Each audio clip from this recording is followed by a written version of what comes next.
नमस्कार दोस्तों, स्वागत है आपका झारखंड इन्फॉर्मेशन यूट्यूब चैनल में। तो जैसा कि आप सब देख रहे हैं, आज फिर मैं एक नए जिला का चौकीदार का बहाली लेके आ चुका हूँ। यह बहाली पश्चिमी सिंहभूम चाईबासा की ओर से आई हुई है। तो चलिए इसकी पूरी जानकारी देते हैं और इसमें कितने पद की संख्या है, कौन-कौन एलिजिबल है, योग्यता क्या चाहिए, सारा कुछ आपको बताते हैं। तो चलिए फटाफट वीडियो को शुरू करते हैं। तो देख सकते हैं दोस्तों यहाँ पे विज्ञापन संख्या 2024 दिया हुआ है और आवेदन करने की अंतिम तिथि 3/8/2024 यानी कि लगभग मान लीजिए 13 दिन है अभी आज से। काहे कि आज को 19 हो गया, 19/10/31 और उधर 13 दिन, लगभग 14 दिन है। तो चलिए देखते हैं फटाफट से बिना टाइम वेस्ट किए हुए। पद का नाम देखिए चौकीदार, रिक्त पदों की संख्या 83। अब चलिए बताते हैं आपको किस किस कैटेगरी में कितने कितने सीट है। तो यहाँ पे आप देख सकते हैं अनारक्षित का 32 सीट है और नियमित। अरे देखिए दोस्तों, इसमें एक ध्यान देने वाली बात है कि बैकलॉग भी भर्ती आई हुई है। तो आप लोग को अगर पता नहीं होगा कि बैकलॉग भर्ती कैसे आती है, तो मैं आपको बता दूं कि बैकलॉग भर्ती इसीलिए इस तरह से आती है कि मान के चलिए कि अगली बार वैकेंसी आया और उसका फॉर्म कोई नहीं भरा और वो वैकेंसी रिक्त रह गई, तो उस वैकेंसी को इस बार भराया जाएगा। उसी को बोला जाता है बैकलॉग भर्ती। यानी कि देख लीजिए आप लोग यहाँ पे बैकलॉग 3 भर्ती है। और देखिए यहाँ पे आर्थिक रूप से कमजोर वर्ग यानी कि ईडब्ल्यूएस का 8 सीट है और कुल 83 पोस्ट है। तो चलिए बस देखते हैं आगे की सभी आगे की सभी जानकारी लेते हैं। तो यहाँ पे देख सकते हैं दोस्तों, नोट 1 में लिखा है कि कोटिवार रिक्त पदों के विवरण विट संख्या एवं नाम सहित परिशिष्ट 1 में संकलित है, यानी कि 1 में है। तो चलिए बताते हैं आप लोगों को कि कहाँ पे दिया होगा बिट संख्या। और सॉरी दोस्तों, थोड़ा सर्दी खांसी हो जाने की वजह से इस तरह हो रहा है। तो देखिए, अनारक्षण का आधार कार्मिक प्रशासनिक सुधार राजभाषा विभाग जिला स्तरीय। ये दोस्तों छोड़िए, ये सब आप लोगों को जानने की जरूरत नहीं है। जो छूट लेगा उसको जानने की जरूरत है।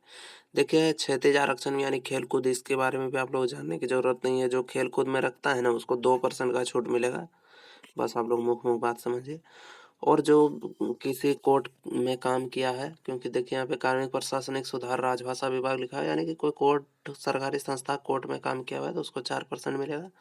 और कार्मिक प्रशासनिक सुधार राजभाषा विभाग आगामी मतलब अनुसूचित जनजाति को भी 2% का मिलेगा।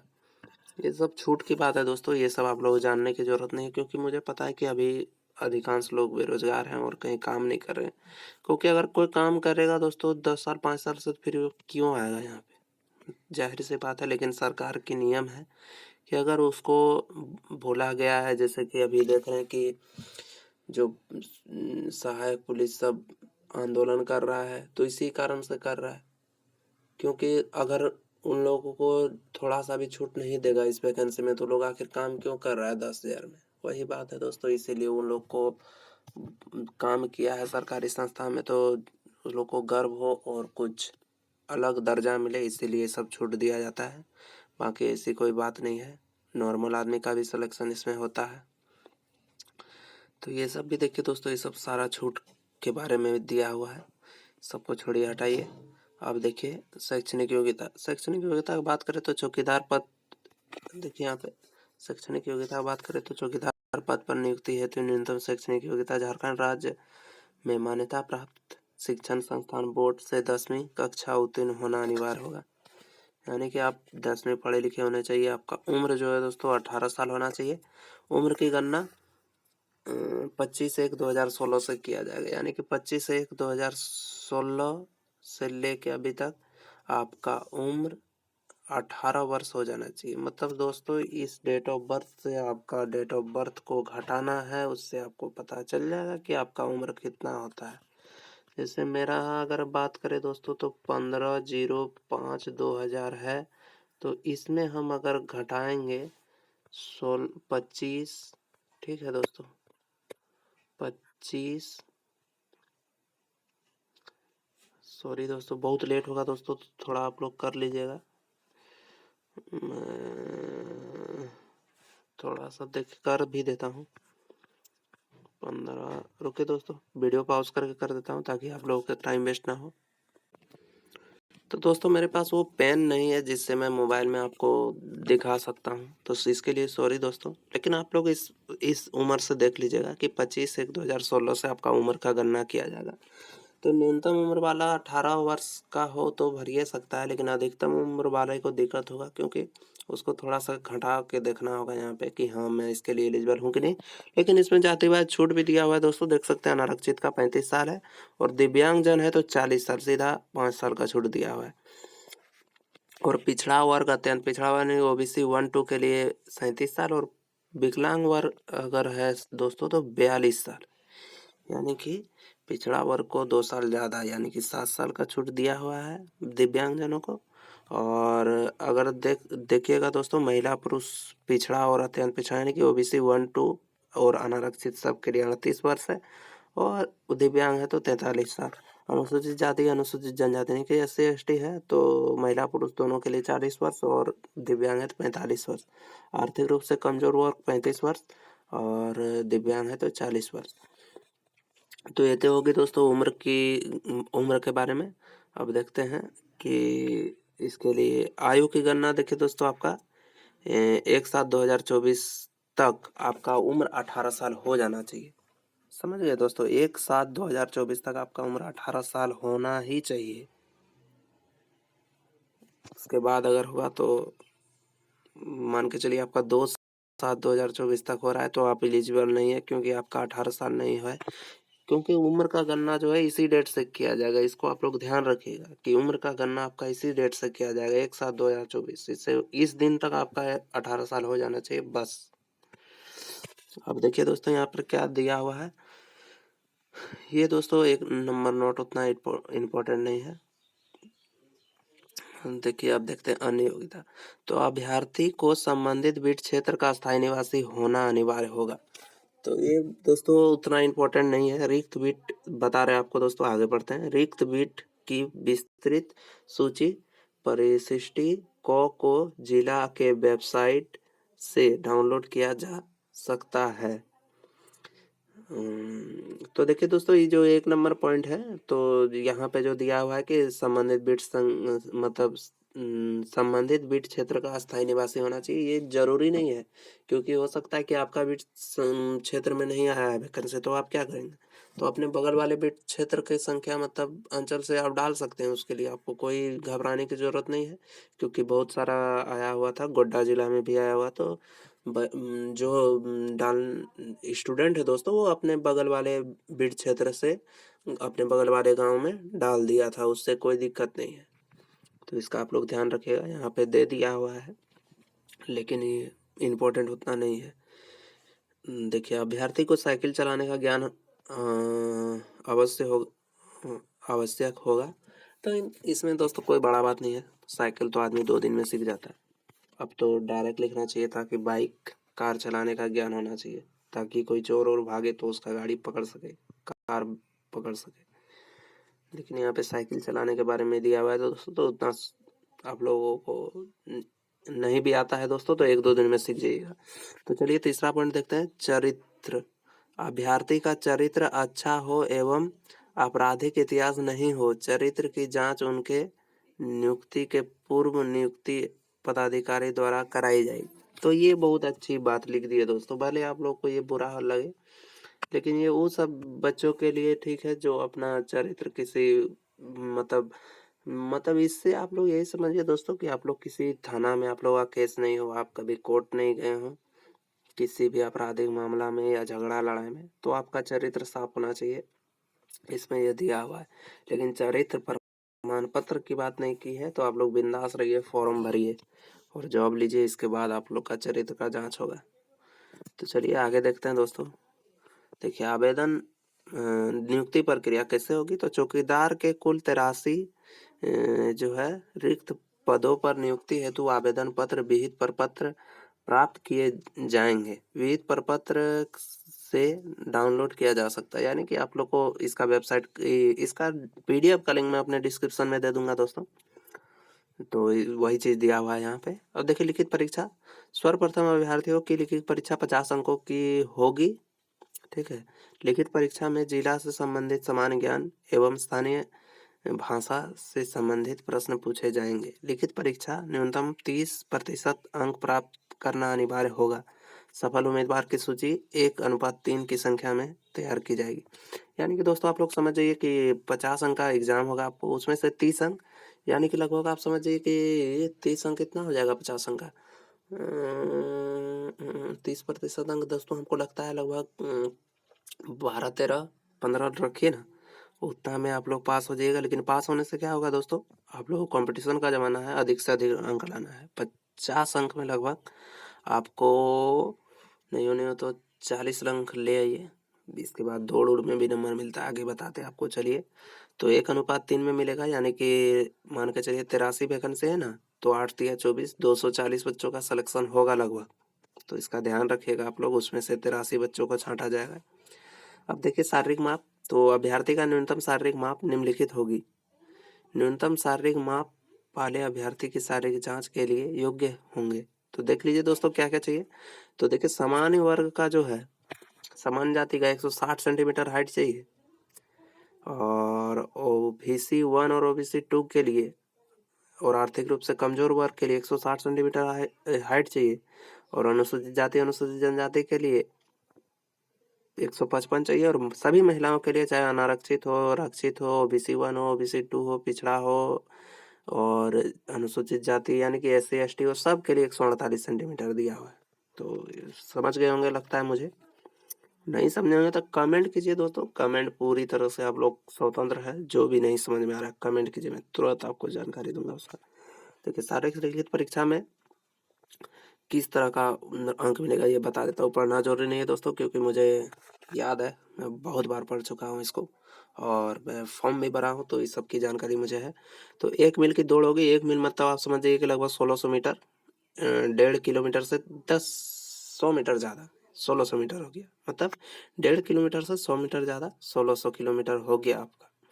तो पुरुष अगर 5 मिनट में इस दौड़ को कंप्लीट करेगा तो 20 अंक मिलेगा, और 5 से 6 मिनट में करेगा तो 10 अंक मिलेगा, और 6 मिनट से ज़्यादा लेगा दोस्तों तो वो समझ जाइए हो गया बंटाधार, उसका कहानी ख़त्म हो जाएगा, उसको वहीं से बाहर कर दिया जाएगा। और अगर महिला है तो 8 मिनट से पहले मार दीजिएगा तो 20 अंक मिल जाएगा आपको, और 8 से 10 मिनट लेंगे तो 10 अंक मिलेगा, और अगर 10 मिनट से ज़्यादा लेंगे तो आपका भी बंटाधार है, क्योंकि वैसा आदमी को लेके ही क्या करेगा कि दौड़ ही नहीं पाएगा। सरकार भी दोस्तों बहुत सोच समझ के काम कर रही है, लेकिन इतना तो एलिजिबिलिटी काफ़ी है, आर्मी में इतना भी नहीं मिलता है। तो आप लोग जो आर्मी की तैयारी करते हैं उसके लिए ठीक है, और जो नहीं करते हैं वो तैयारी में लगिए दोस्तों, क्योंकि इसका प्रोसेस बहुत लंबा चलेगा। क्योंकि आप देख सकते हैं गोड्डा जिला का लगभग 3-4 महीना पहले भराया था, और बोला जाता था कि चुनाव से पहले हो जाएगा, लेकिन अभी तक नहीं हुआ है। लेकिन इस बार लगता है कि चुनाव से पहले शायद हो सकता है। देखिए जिस प्रकार आएगा नोटिफिकेशन में आपको जानकारी दूंगा। तो देखिए आगे देखते हैं। तो लिखित परीक्षा एवं शारीरिक माप जांच का आयोजन उपायुक्त की अध्यक्षता में गठित समिति द्वारा की जाएगी। मतलब आप दोस्तों समझ जाइए कि वहीं का जनप्रतिनिधि होगा, DC होगा, वही सबके सामने ये सब कुछ होगा। कार्य अनुभव, तो ये आपको कार्य अनुभव के बारे में नहीं पढ़ना होगा दोस्तों, क्योंकि ये मतलब एक्सपीरियंस कैंडिडेट पढ़ा लेंगे अपने से, क्योंकि मैं अगर एक्सपीरियंस नहीं हूँ, और एक्सपीरियंस कैंडिडेट हमको लगता है बहुत कम है भरते हैं, इसलिए मैं नहीं बता रहा हूँ उसके बारे में। जो होंगे वो खुद पढ़ लेंगे। मेगा सूची लिखित परीक्षा के प्राप्त अंक शारीरिक जांच में प्राप्त अंक एवं कार्य अनुभव से प्राप्त अंक के योग के आधार पर होगा। यानी कि आप लोग दोस्तों समझिए, ये सब थोड़ी सी दूसरे टाइप का लिखा हुआ रहता है, जो सबको नहीं समझ सकता है। मैं आपको एकदम सिंपल देसी भाषा में समझाता हूँ। तो लिखित परीक्षा में जो पास होगा उसको उसका फिर अंक जोड़ा जाएगा शारीरिक परीक्षा वाला, तो वो दोनों का मेरिट लिस्ट बनाया जाएगा, तब फिर सिलेक्शन किया जाएगा उसका। समझ गए? यानी कि 50 अंक का होगा, अगर आप 40 लाते हैं और इधर से 20-60 ले आते हैं तो उस प्रकार से मेरिट बनेगा आपका। और चिकित्सा जांच परीक्षा, ये तो दोस्तों आपका सारा कुछ हो जाने के बाद होगा। तो क्या होगा देख लीजिए। नियुक्ति के पूर्व सफल चयनित अभ्यर्थी के स्वास्थ्य की जांच की जाएगी। सरकार सेवक के रूप में अपने कर्तव्य के निर्वहन हेतु आवश्यक शारीरिक एवं मानसिक स्वास्थ्य मापदंड के आधार पर अभ्यर्थी को योग्य पाए जाने पर ही नियुक्ति की जाएगी। ये तो दोस्तों अगर पागल आदमी थोड़ी अप्लाई करेगा इसमें, तो ये सरकार की सारी कुछ नोटिफिकेशन है, क्योंकि कभी अगर हो भी जाए तो उसको हटा दिया जाएगा वहीं से। देखिए वेतन की बात करें तो आप लोगों को पे लेवल 1 की मिलेगी 5200 ग्रेड पे से 20,200 ग्रेड पे। वेतन आपका यहाँ ग्रेड पे आपका वेतन होगा 1800 होगा, यानी कि आपको समझिए दोस्तों 20,000 से ऊपर मिलेगा वेतन फर्स्ट सैलरी। आवेदन करने की प्रक्रिया, तो आवेदन करने की प्रक्रिया जान लीजिए दोस्तों, वीडियो काफ़ी लंबा हो गया है। तो इस विज्ञापन में वर्णित योग्य सह अर्हता रखने वाले उम्मीदवार से भी प्रपत्र में आवेदन पत्र सहित आवश्यक दस्तावेज। तो क्या क्या लगेगा देखिए, तो सबसे पहले लगेगा आपको शैक्षणिक अंक प्रमाण पत्र एवं क्या हुआ प्रमाण पत्रों की स्व-प्रमाणित प्रति, यानी कि आपको जो भी डॉक्यूमेंट लगाना है दोस्तों सब में अपना नाम लिख देना है, नीचे दस्तखत कर देना है। आरक्षण के दावा है तो सक्षम पदाधिकारी के द्वारा निर्गत आवासीय प्रमाण पत्र एवं जाति प्रमाण पत्र देना होगा, यानी कि सक्षम पदाधिकारी यानी कि BDO CO लेवल का आपको जाति निवासी लगेगा। और जन्म तिथि से संबंधित प्रमाण शैक्षणिक प्रमाण पत्र यानी कि 10th का मार्कशीट चल जाएगा आपका, और एडमिट कार्ड और कार्य अनुभव प्रमाण पत्र ये आपको देना नहीं है दोस्तों। वो भी किसका है, आपको बोले थे ना कोर्ट में काम किया हुआ रहना चाहिए। देखिए न्यायाधीश के से आच्छादित अभ्यर्थी के लिए जो कोर्ट में काम किया उसी को मिलेगा इसमें, और नहीं भी कोर्ट में काम किया है तो न्यायाधीश से जाकर सिग्नेचर करवा के देना होगा। तो देखिए दोस्तों 100 अभिप्रमाणित 2 पासपोर्ट साइज फोटो। तो इसमें दोस्तों मैं आपको बता दूं कि 4 पासपोर्ट साइज फोटो लगता है, यहाँ पे 2 दे दिया हुआ है। एक आपको एडमिट कार्ड में चिपकाना होगा, दूसरा आपको फॉर्म में चिपकाना होगा, और 2 पासपोर्ट साइज वहाँ दे देना होगा। एक वो अपने रजिस्ट्रेशन में चिपकाता है, और एक आप जब जाइएगा तो वहाँ पे आपका इंटरव्यू मतलब एग्ज़ाम टाइप का दीजिएगा ना, तो उसमें आपका एडमिट कार्ड में चिपकाया जाता है। तो 2 इसीलिए यहाँ दिया हुआ है। 4 फोटो आप लोग तैयार रखिएगा, लेकिन जैसे आपको बताया जाए। देखिए यहाँ पे क्या लिखा है कि एक खाली लिफाफे पर आवेदन पता लिखा हुआ लिखे हुए 26 रुपये का डाक टिकट चिपका कर संलग्न करेंगे। यानी कि आपको एगो लिफाफा ले लेना है दोस्तों, एक छोटा लिफाफा लेना है, एक बड़ा लिफाफा लेना है। अगर नहीं समझ में आ रहा तो कमेंट कीजिए, मैं आपको उसकी भी जानकारी दूंगा।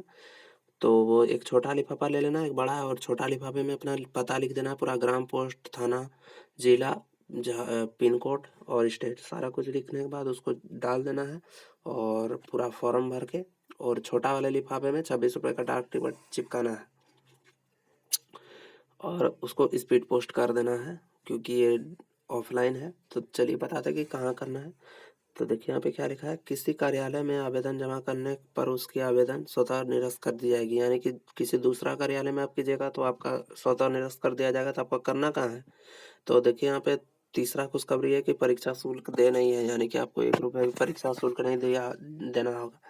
बाकी बहुत से जगह में पोस्टल ऑर्डर मांग रहा है या फिर डिमांड ड्राफ्ट मांग रहा है, लेकिन यहाँ नहीं मांग रहा है, तो ये अच्छी बात है। और देखिए परीक्षा की तिथि दैनिक समाचार पत्र, यानी कि आपको कोई भी आपका राज्य जिला में जो चलता है 2 समाचार पत्र को पत्र में दिया जाएगा कि हाँ भाई आप लोग का एग्जाम इस दिन होने वाला है, और आप लोग मोबाइल में भी दे देगा शायद या ईमेल में। चौकीदार पद हेतु आवेदन अंकित करते हुए बंद लिफाफे में डाक या स्पीड पोस्ट करेंगे। तो ये तो आपको पहले ही बता दिया हूँ दोस्तों, निबंधन डाक या स्पीड पोस्ट यानी कि रजिस्ट्री या स्पीड पोस्ट। आवेदन दिनांक 3/8/2024 को अपराह्न 5 बजे तक किए जाएंगे। यानी कि आपका आवेदन जो है दोस्तों वो 3/8/2024 तक हर हाल में पहुंच जाना चाहिए। किस पते पर, तो इस पते पर क्या लिखा हुआ है यहाँ पे, उप